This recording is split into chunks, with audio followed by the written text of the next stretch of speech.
Autrement, si c'est tout aussi ordinaire que les choses du monde, cela n'attirera jamais l'attention des gens.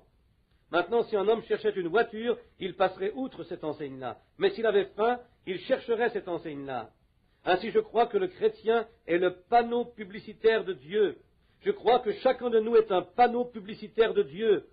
Et nous ne devons pas nous comporter drôlement, bizarrement comme nous le faisons. Vivez simplement une vie telle que les gens auront faim d'être comme vous. Maintenant, j'ai remarqué qu'il n'y avait aucune annonce sur ce panneau publicitaire, sur le panneau en question. Rien. Sinon, vous demandez si vous avez faim. Et vous ne pouvez vendre quelque chose à manger à quelqu'un à moins qu'il n'ait faim. La première chose que fait la publicité, c'est de s'offrir à la vue de tous ceux qui passent par là. Maintenant, le seul moyen pour le monde de voir Christ, c'est quand il le voit en vous et en moi. C'est le seul moyen pour eux de voir Christ. Leur conscience reste insensible au coucher du soleil, aux cris des oiseaux, aux feuilles et aux herbes et aux fleurs, et à la musique et aux messages et à tout ce que nous apprécions après avoir trouvé Christ. Mais à moins que nous n'en arrivions à manifester Christ. Maintenant, rappelez-vous cela. À partir de ce soir, que chacun de vous se rappelle qu'il est un panneau publicitaire de Dieu. Et vous êtes l'agent de publicité de Dieu. Bon, le monde vous regardera pour voir ce que Christ est.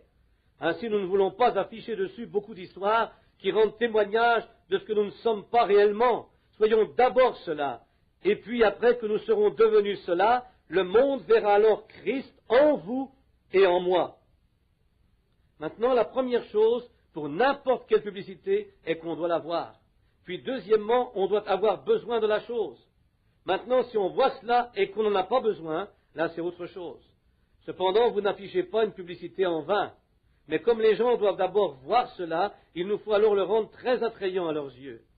Oh, j'espère que nous voyons cela. L'attraction du salut, ce que cela signifie pour une personne. Nous devons attirer le monde à Christ. Et l'Évangile a réellement une attraction. Il n'en aura que pour ceux qui ont faim de Dieu. Il attire seulement ceux qui ont faim et soif, et ce sont ceux-là que nous recherchons. Nul ne peut venir à moi si le Père ne l'attire. Pourtant, ils sont si nombreux, ceux que le Père a attirés, qui ont faim et soif de trouver Dieu, mais qui ne savent pas où le trouver. Parce que ceux qui sont censés être des panneaux publicitaires sont tellement souillés par les choses du monde que les autres ne peuvent pas voir ce qu'ils ont de meilleur par rapport à ce qu'ils avaient avant de venir à lui.